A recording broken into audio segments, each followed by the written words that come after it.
Good day, good afternoon, good night.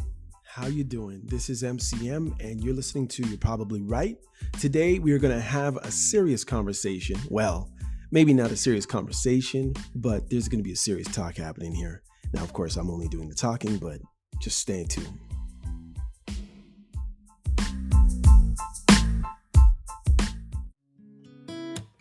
I can't seem to help.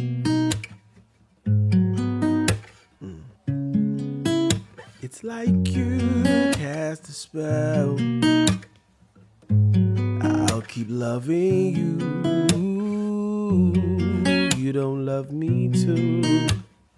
But I won't cry. I'll just sing a lullaby.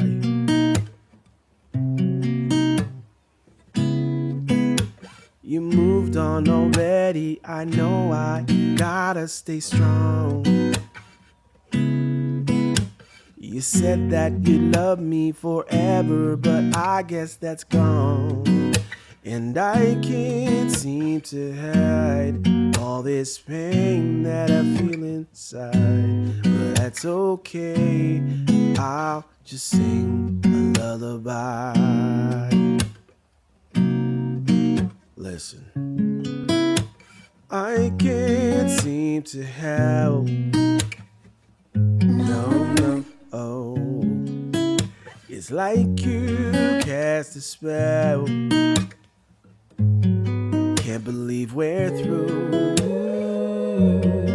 You win and you lose. But I won't cry. I'll just sing a lullaby. Listen. You moved on already and I know I gotta stay strong. You said that you love me forever, but I guess that's gone.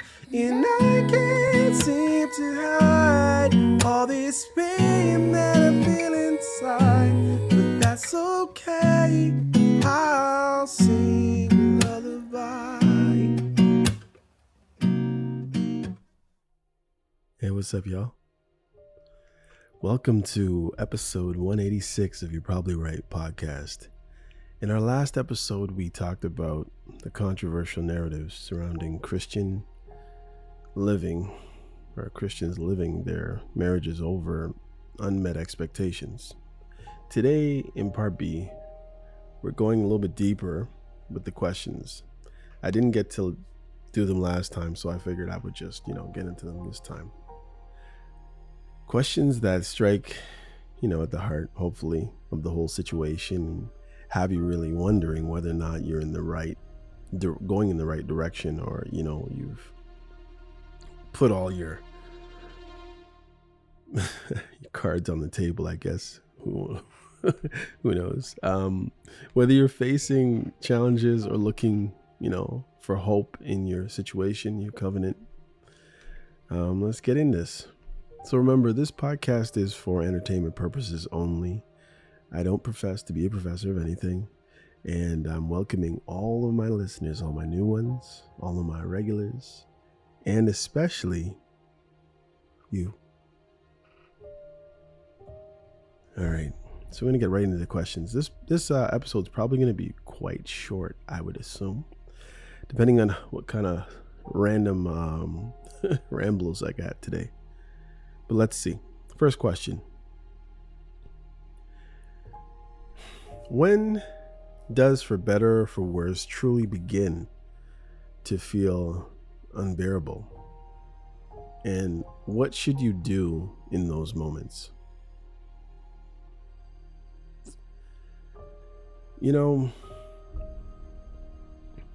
I guess that's a individual question for everyone, but it never should. That's the thing, it says for better or for worse. That was what most of the people who are married under the, I would say, Christian religion or belief, or those who are believers who are married. Most, I know that some probably did some sort of an amalgam of lovely things to say in front of many witnesses. but most people, stay with the tradition, I suppose. And the whole premise is it's for better or for worse. It's for life. It should never be unbearable, and that's the thing. And that's the thing that many of us, especially those who don't go through marital counseling, you have to understand you're virtually signing your life. You're basically signing your life away to this person that you're looking, or that's looking doughy-eyed or whatever, across from you there in front of the minister and in front of your witnesses, whether you have 2 witnesses or you have 200 witnesses or more. And I think it's very important for people to go to marital counseling so you understand like truly what you're getting yourself into. And obviously, it would be also good if you could speak to hopefully your parents or someone who's very close, or someone who has no skin in the game, as they say, to speak to you both on what you're really getting yourselves into. Maybe they can offer some advice in the fact, in not advice as in what you should do, because they don't know you, but they can tell you probably some of the stuff that they went through, maybe some of the challenges, if you really speak to honest couple, who are able to get into or divulge some of the challenges that they have. Maybe a group of maybe 5, you know what I mean? Like, that would be really good. I understand counseling with just a minister is nice and it's good, and I think it should be done. But I think if that minister has access to maybe 5 couples, and they could actually present to you what you're really getting into, I know that's kind of probably over the top, but it shouldn't be, and I mean, maybe not all, I mean, many couples stay together without that.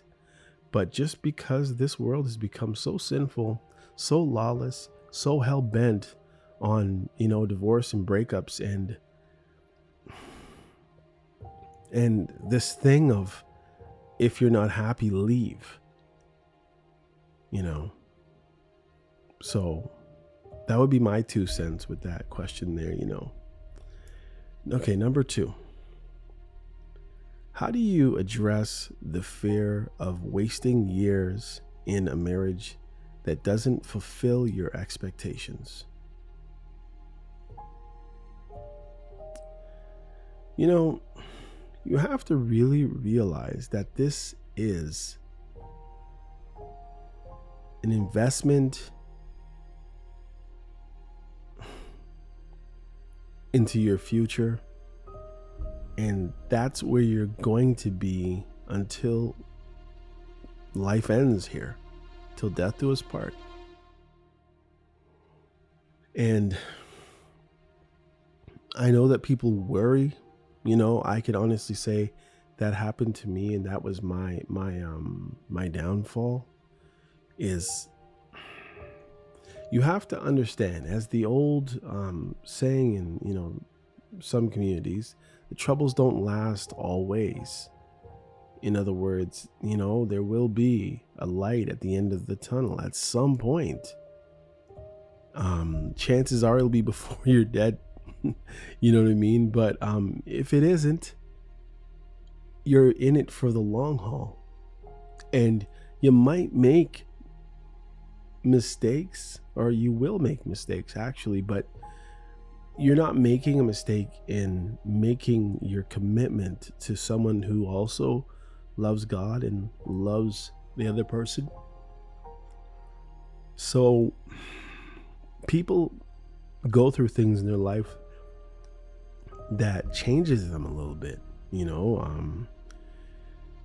a marriage.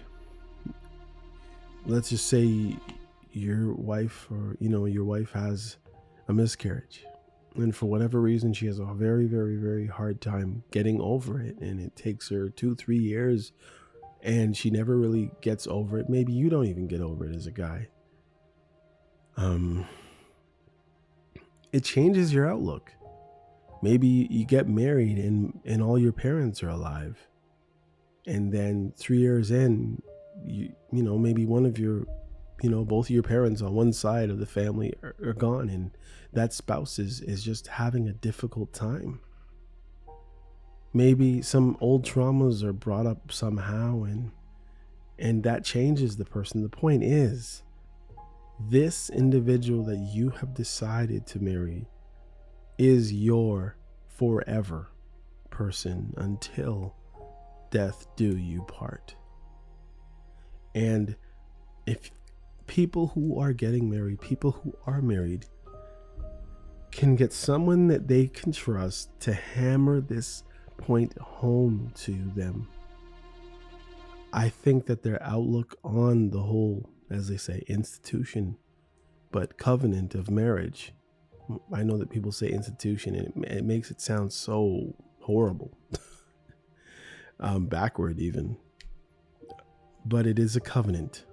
And I know that they say that, the ring finger, reason why it was the left finger, the fourth finger on the left hand, was because apparently they say that it is connected right to the heart. And it wasn't actually a ring at first. It was actually a cut, almost like a tattoo cut out there. So no matter what you do, you couldn't necessarily hide it. It's such an important and permanent covenant that you're making, but unfortunately many of us went through it and we didn't have people to really help us understand what we were doing, and it probably wouldn't even need to be hammered home that much if we had proper biblical teaching in the first place to understand what really marriage is. So I understand that expectations may not be what you think it should be. Maybe it could be from the small things to the big things. Maybe, if you're lucky enough and you don't have anything to compare it to, maybe, the sexual relations aren't that great for whatever reason. But it is what it is. That's where you are. Maybe you have kids, and because maybe your spouse is a little bit chubby or a little bit this or a little bit that, they take after your spouse, and maybe you thought you were going to have 2 basketball players, and instead you have 2 kids that are full height at 5'1" and 5'3". You know what I mean? Maybe you're very, very smart and your spouse isn't as smart as you are, and you used to excel in math, science, and English, and you have a child that excels in art.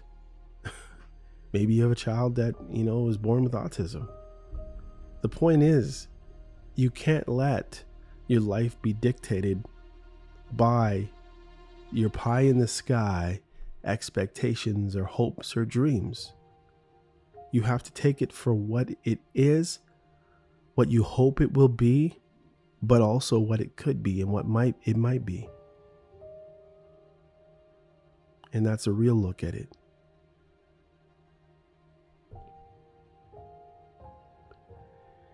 Is it possible to find joy in a marriage when personal happiness seems unreachable?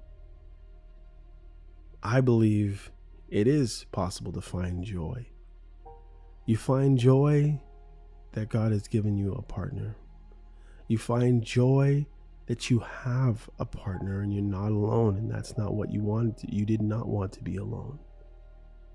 You found joy in an individual that maybe doesn't have all of the wonderful things that you would hope that they would have, but you together can seek some of those things, and at the same time you can learn to be content in whatever situation that you find yourself in your marriage.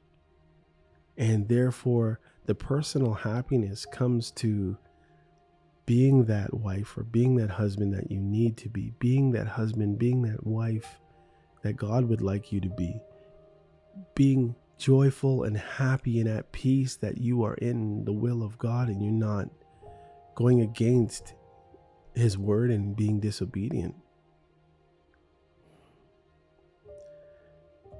sometimes, many of us have found out, at least I know that I've found out, that sometimes the joy that comes from being able to give of yourself to someone else, whatever it is, maybe it's just a smile, maybe it's just a good morning, maybe it's just holding the door open for someone, maybe it's a conversation, maybe it's just you being a helpmate or a support system to your spouse. This type of thing should give you joy. And if it doesn't, then that's when you need to look into where have you lost the joy of your salvation. Just because this person isn't like your friend's husband down the street and he can't make a tree house for your kids, or he can't fix a car when it breaks down on the driveway. Maybe she can't cook a 4-course meal for everyone at Thanksgiving or Christmas too well, even though she took classes. Like, you have to realize that everything isn't just going to be your way. And the sooner you accept that and realize that in life in general, your outlook will be different, and things, even if you pray, may not change, but the way you look at them can change, and that makes all the difference. Your perception. You might have a guy who everybody says, he swears that he's the ugliest guy they've ever seen, but maybe he is handsome to you. It's your perception.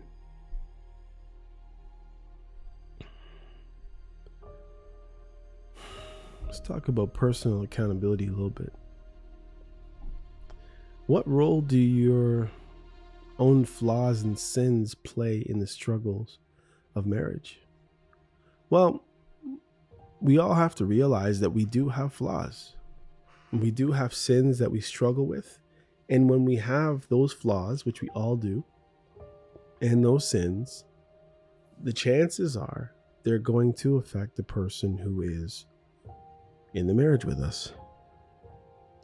And once you realize, or maybe you take an introspective look at yourself and you understand your shortcomings, if you are able to do that, because many people, I realize, aren't that able for some reason, for whatever it is. Maybe you just need to try harder. But look at your flaws. Look at some of the things that you don't do right. Look at some of the sins that you struggle with, and now think about if you had picked somebody like you.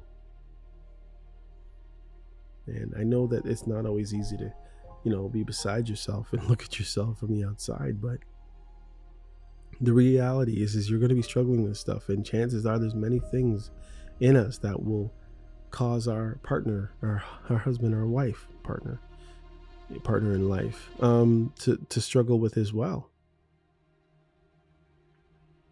So realizing that you're not perfect, realizing that you are flawed, realizing that you're having your own struggles should help you to see with the person that you're with and not be so judgmental, not so down in the dumps about them, not feeling like every bad thing's only going to multiply and get worse. But at the same time, you have to accept that person for who they are and who they could be and who they will be and who they might be. It's not pack it up and let's leave, or I'm done with you.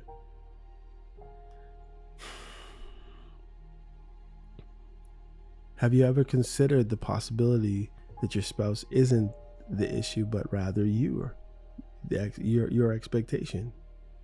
And that's a real thing. That is a question, by the way. If you're able, you know what I mean? Maybe she doesn't want to kiss you because you have very bad breath. You know what I mean? And maybe it's just a physical thing. Maybe, I'm sorry, I'm going down that road, but maybe you're so heavy that it's just not that beautiful to the person. And even though they find you as a beautiful person on the inside, it's difficult to be crushed. You know what I mean? Or maybe you need someone, or maybe your favorite thing is to, maybe you guys like to play cards, but maybe you're a horrible card player. So you're just getting beat and there's no competition, and this person loves to have a little competition. Maybe there's things that you're just falling by the wayside. Maybe there's certain things that you're just not up to snuff about, and it's causing a problem. Maybe there's things that are just causing rifts, and it's in you, and it's for you to look in the scriptures, and it's you to take it to the Lord in prayer and ask him to help you to maybe change some ways about you. Maybe maybe there's certain things that just won't be fixed, but maybe you have to pray that there'll be more acceptance from your partner. But at the same time, you have to realize that this is who you are, this is who you've been created to be, or this is the situations that you've been in, and therefore it is developed you into a certain type of person. Maybe some of those things that you've developed into need to be changed, and you need to use the word of God to slowly work on those things that you're having difficulties in. How do you determine if your behavior unintentionally pushes your spouse further away? Well, there's many situations that, can possibly sabotage intimacy and unity without, you realizing it. Maybe your husband and you're cold, as they would say. Maybe you don't offer affection at the right time. Maybe, those little magical hugs that, people often share, maybe even in the kitchen, just over cooking a pot of soup, and, or whatever it might be. Maybe those things that you're doing are pushing them away. Maybe you're frigid and, intimacy is lacking. Maybe you never initiate intimacy. Maybe there are so many things that you do that just drive a wedge in between the both of you. Maybe your jokes really aren't funny,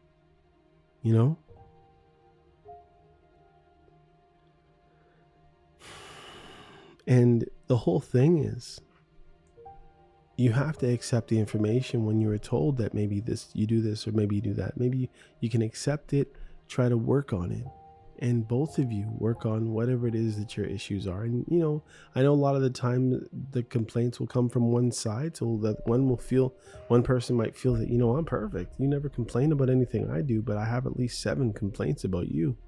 It's not that you do everything perfect. I'm sure the fact that you complain is a problem for the other person, but it's for you as a spouse to try to be the best spouse to your husband or your wife that you can possibly be, and let them know that you are trying, and show that you're trying, and give it your all.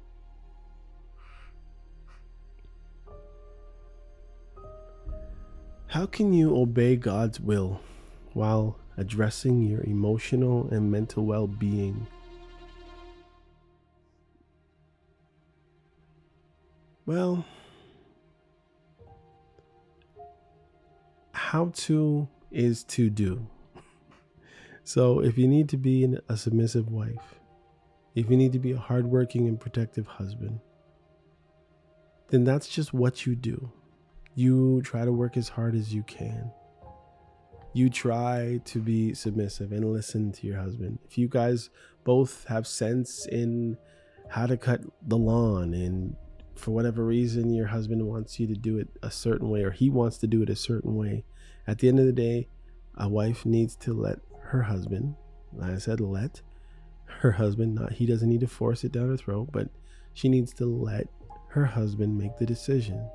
There has to be a tiebreaker at some point, and if that tiebreaker isn't God between the two of you, which he should be, in many situations you can figure it out from a godly standpoint. The bottom line is, the husband is the head of the home, and he's told to, and the Bible says it, rule your house well. It doesn't mean that your wife isn't worth anything, or her opinions don't mean anything, but at the end of the day, with two people, one person may have to make a final decision. It doesn't flip-flop and go from here to there. It's the husband's decision.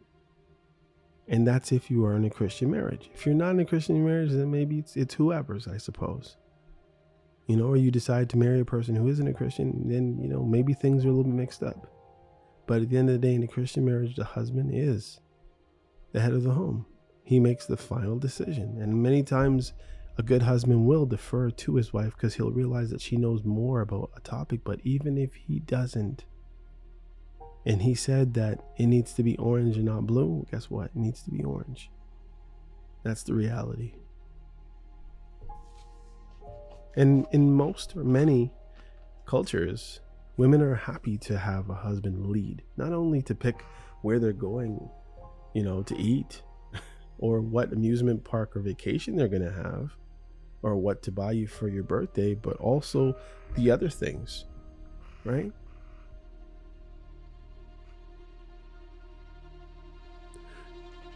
Does staying in an unfulfilled marriage always mean sacrificing yourself, or can it be an act of redemption?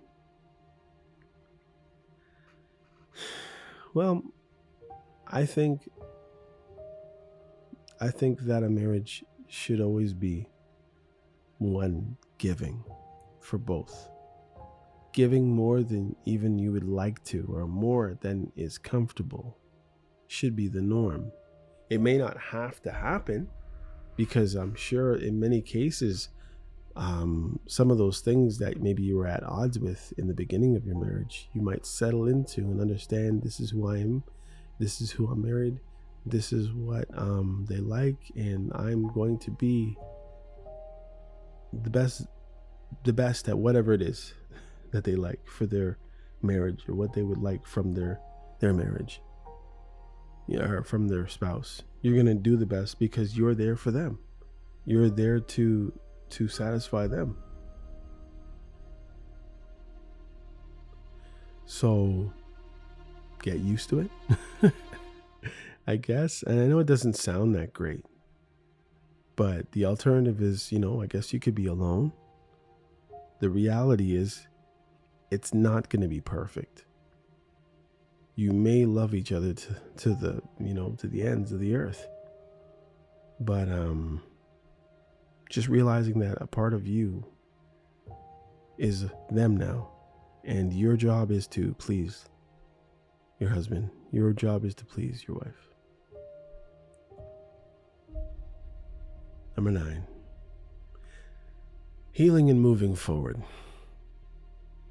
How do you forgive your spouse when their actions have deeply wounded you? I think the easiest way, and it still doesn't feel the same, because, sometimes we don't, we can't compare ourselves to Jesus. We can't compare ourselves to God, but just think about all of the sins that you have committed over your lifetime, and know that if you're a believer, every single one of those sins have been forgiven. Now, doesn't necessarily mean there's no consequence, but the Lord is not exacting a consequence on us in a malicious or wicked or evil way. There may be just subsequent things that happen after you've done a certain thing,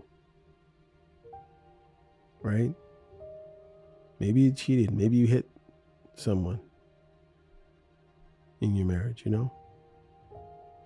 Maybe you did something else. Maybe you didn't tell them about a business deal. Maybe you set your finances on the air because you took an extra $70,000 on your mortgage and they didn't know about it, and that was just to get a 4-wheeler and a Porsche.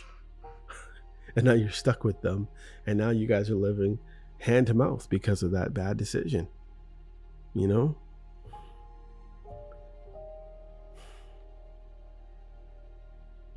So I think the main thing is to know that you have to live in forgiveness.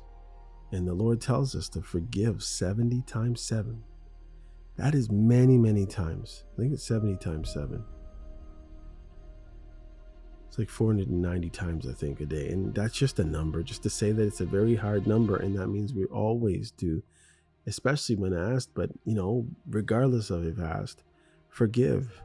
No matter what, forgive. Forgive, move on, fix, heal, restore. That's the name of the game, no matter what. And keep your business in your marriage. Do not take your friend as a social or a counselor to bring the problems. My husband is a dummy. You know what he did today? No, don't do that. You're ripping down yourself. You're ripping down your spouse. You're ripping down your husband. Enjoy the years that you have, because they don't last forever.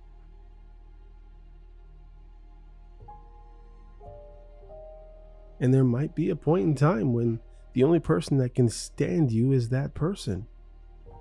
So love them and help them love you, because you might not be as lovable as you think you are. Okay, last question. What time are we at? Oh, we just got over 30. So, what do you say to your children about the struggles in your marriage? And how do you model faith in those moments? Well, obviously you're going to judge depending on how old the child is. You're not going to be telling your 9-year-old that your husband cheated on you. It's just not going to fix anything for anybody. It's not going to do anything. And there might be a point where there might never be a point where that's something that needs to be shared to your kids. I know a lot of people seem like they need to, this unburdening, they need to tell their kids what their spouse did. And a lot of the time, it just, when you hear it, it just feels malicious. And maybe you can't prove it, but most of us can kind of feel it when we hear it happening.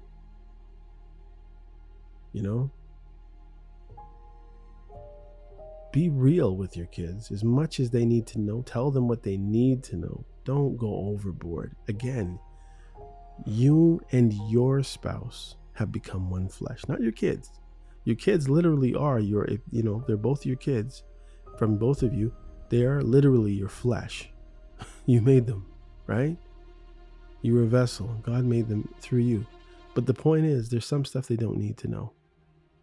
And when you can teach from a positive, progressive, strength-based way, and include your kids in maybe some of the struggles you've gone through, then it helps them to look down the future, maybe to a healthy relationship for themselves.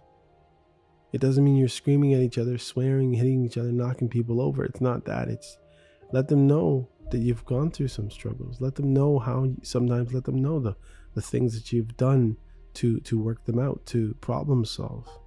Because this example will help them in the future for when they decide to get married.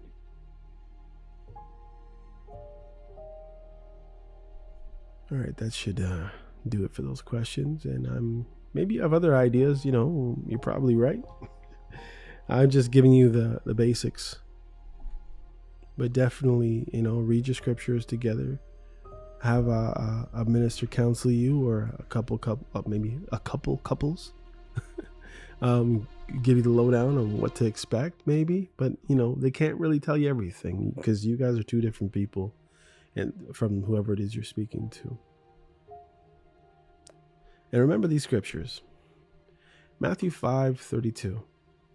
But I tell you that anyone who divorces his wife, except for sexual immorality, makes her the victim of adultery. Romans 5:3-5. Not only that, but we rejoice in our suffering, knowing that suffering produces endurance, and endurance produces character, and character produces hope.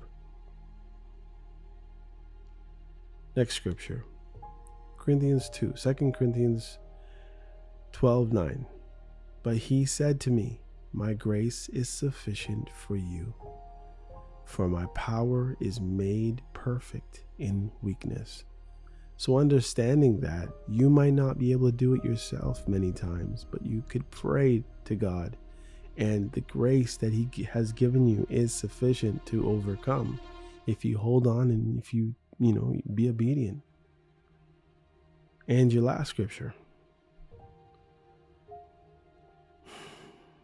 Though one may be overpowered, two can defend themselves. A cord of 3 strands is not quickly broken. And you say 3? There's only 2 of us. No. It's your spouse, yourself, and God. Listen, Marriage is a reflection of God's covenant with his people, enduring, sacrificial, and a bond by love. When we choose to stay, even when it's hard, we mirror his unchanging faithfulness.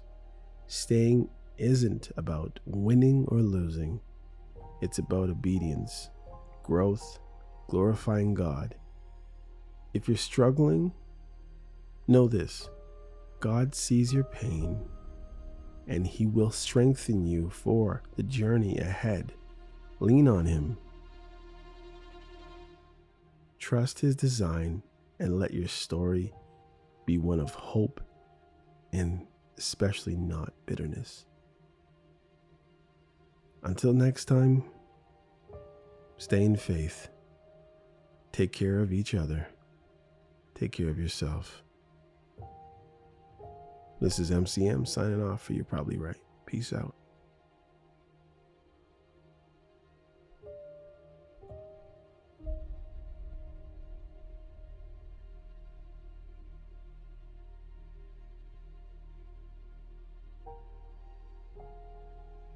Oh yeah, before I go, remember, if you have any questions you want to ask or maybe have a topic that you want me to talk about, you can email me at yprpodcast@gmail.com.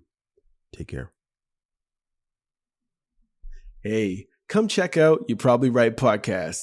Society is getting more unpredictable every day, but at the same time, predictable in its unpredictability. Say that 4 times real fast. Come with me as I attempt to find clarity in all the fog while staying way outside the box and kicking the box way down the road with my size 12 ducks. I use the Bible, experience, education, fortune, misfortune, life's lessons, life's mistakes to sort through all the mess. I talk about news, God, God, self-help, sports, sickness, health, music, parenting, love, humbleness, hurt, pain, joy, and all the things that might make you say, I never thought of it that way. Hopefully, anyway. Also, I take a stab at answering tough and not so tough questions, and all the while understand that, listen, sometimes you end up in the hot seat and there's no thermostat. Well, that's how it is here. And because there's no topic, very few topics off the table, Torontonians will understand that Doug Ford reference there. Hopefully the podcast will be helpful and uplifting. And hey, maybe you'll find your own private Idaho here somewhere. Hope to see you soon.